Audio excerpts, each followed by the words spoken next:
Hey guys, what is up? Fluffy Ninja from FN13 Productions, and welcome to the Weekend Loadout. If you don't know what this is, on this show I take one of my many paintball guns and show you a different setup that I'm going to use for a weekend to play. It is Christmas weekend, so I doubt that I will actually go play that, and I just ripped my Planet Eclipse pants last weekend playing at Fort Knox, which I'm perfectly okay with. I had those pants for probably about 4 years, and they lasted this long into winter, so I'm actually super okay with that. Speaking of winter, it's not really winter, it's like late fall. It seems like there's been no snow on the ground. The temperature that we played in was like 46ish degrees. It was kind of cold in the morning when we got there, but it always is whenever you go paintballing, so that's not a huge deal. But the weekend went absolutely phenomenal. Everybody had a good time. I would say there was probably about 75 people there to play, and we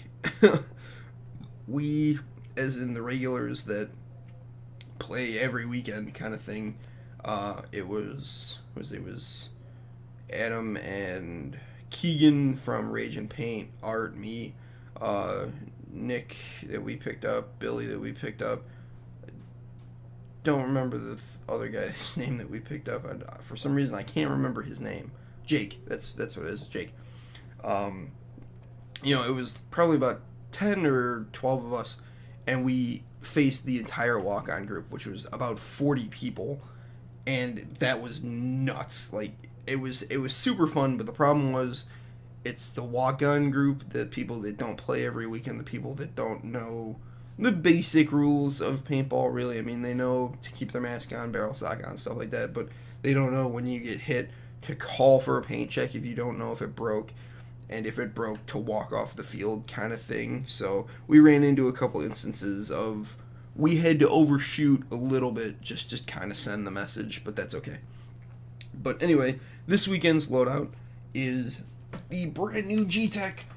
Oh, from Planet Eclipse. This gun is absolutely amazing. I used it with my 80 cubic inch tank, and it was okay, but it was a little bit too long on the 80 side of things, but it was still pretty good. So the 80 cubic inch tank definitely worked. The 68 is a little bit cramped. I think it needs to be like there, and maybe it would be okay, but you know, for aiming down sights and stuff like that, or not aiming down sights, but aiming down your barrel, you know, you kind of got a good feel with the 68. Absolutely love this G-Tech. It shot absolutely amazing. Like, absolutely no first shot drop or anything like that. And Nick just picked up an LV 1.1 that was having first shot drop. So, I mean, he picked it up used. We know who used it before, though, so it's one of those things that I know he didn't mess with the settings, and because it's a little bit cold, he probably should up the first shot drop and the dwell and stuff like that. So that's just something that he'll have to learn as he goes along. So G-Tech 6845 GI Sports tank with G3 reg. My 80 does now have my Mag Pro reg, which I'm super happy about, because this thing just like this is a really big gauge for hitting right here, and it kind of annoys me. I do not have the OLED board yet. I think Planet Eclipse is sending me that. I'm not 100% sure. And then I have the Inception Designs Stella barrel, the one that I always use, 685 back and then 689 front bore. This is what I was using last weekend, and it shot absolutely amazing. So I've been using Vulcan Infinity paint. That is kind of the paint that I stick to for playing weekends out of Fort Knox, and even for playing big games, just because it's so consistent, it's so round, and the break is absolutely insane. Like, just the fill is incredible. And then my custom painted Spire 200 shell with spring speed feed, and it's got the spring ramp in there. I actually just took this apart because this lock thing right here was not engaging, so that was kind of strange. Like, it wasn't going down all the way, so that was kind of weird. And then I actually took the entire Spire thing apart, like the actual guts of it. I took apart using a screwdriver and stuff, just so I could clean it out, because like, I love Fort Knox, but the sand dirt stuff that is not actually dirt but not sand gets everywhere, and got just super into the tray and stuff like that, and that was really annoying. But Other than that, it performed great. Even with all that crap in there, it still shot amazing until like my last pod of my last game, because something else got stuck in my loader. I'm not sure what it was, but it was like an old white something. I have no idea. But yeah, that is this weekend's loadout. Now I have to address a comment that was left on another one of my videos. That was, do 1,050 setup for woods ball. It doesn't matter what paintball gun you use in the woods, so I'm gonna just completely ignore that part anyway. And then as far as pricing out a setup kind of thing, you can get used guns for ridiculously low prices now. I've seen LV1s go for $650, so you know, there you go. There's a $650 gun that was originally worth $1,200. So you know, it's one of those things that the prices of paintball guns are constantly fluctuating.